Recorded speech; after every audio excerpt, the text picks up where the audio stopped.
Light Up Documentary náà ló kọ́. Ojú ni mímí Simon Folókó bẹ́ẹ̀ sí mi. Today we'll be speaking about gasping, about the topic which is gasping. A máa sọ̀rọ̀ nípa àkòrí tí a pè ní gasping, tí in the medical settings ní apá àtàwọn aláyẹ̀wò wọ́n máa ń pè ní agonal respiration. Kí là ń pè ní agonal respiration yẹn tá à ń pè ní gasping as a name and definition? Gasping refers to inability to breathe well.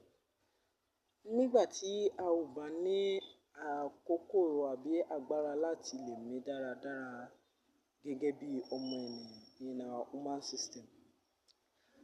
Or it can be as a result of blockage when you have stress. Nígbà tí a bá ń mí lódìlódì, abnormality to breathe, the abnormality of breathing is referred to as gasping. And what are the causes of gasping without wasting much of our time? Kí ni àwọn nǹkan tó ń fà á àti àwọn nǹkan mìíràn tó ń fa gasping? Ìyẹn tá à ń pè ní agonal respiration. Kí ni àwọn nǹkan tí ó máa ń fa agonal respiration? Ìkíní, it can be as a result of smoking.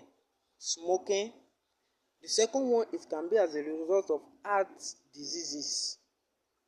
When we have heart diseases, gasping will happen, it will occur.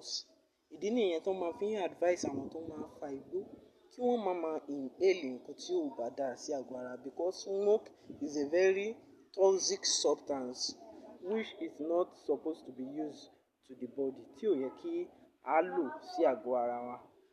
And we must avoid inhaling unpleasant odor. Avoid inhaling unpleasant odor. Àwọn nǹkan tó ń fa gasping nìyẹn. Those are the causes of gasping.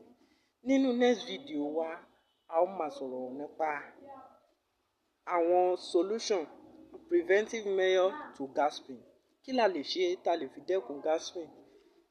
Àwọn nǹkan tí a lè ṣe tá lè fi dẹ́kun gasping. Ká tó lọ sórí ìyẹn, a máa sọ̀rọ̀ nípa symptoms of gasping. Kí la lè rí sọ pé a máa rí tá a máa fi mọ̀ pé ẹni yìí o, gasping ló ń ṣe o, tó ń ṣe ló ń mí lódìlódì o. Kí ló fa ìdí tó fi ń mí ní lódìlódì in a abnormal way? The first thing we must notice is that the person will be snoring. The breathing, ọ̀nà tí ó máa fi mí wọ́n máa yàtọ̀. Ẹni á wà dizzy, he will be very stressed, very weak. He will not be able to speak up, kò ní lè sọ̀rọ̀ dáadáa. Please like, comment and share. Thank you. It's Light Up Documentary as you know.